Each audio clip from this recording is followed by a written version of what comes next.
జై శ్రీరామ్. అందరికీ నమస్కారం. భగవద్గీత 5వ అధ్యాయము సన్యాస యోగము 11వ అనువాదము.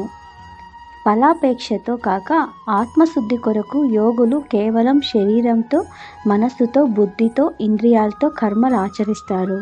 దేహంతో, మనసుతో, బుద్ధితో, కేవలం ఇంద్రియాలతో కూడా మమత్వం, బుద్ధి లేకుండా, అంటే ఈశ్వరుని కొరకు కర్మ చేస్తున్నాను, నా ప్రయోజనం కొరకు కాదు అని అనుకొని కర్మయోగులు కర్మలు ఆచరిస్తారు.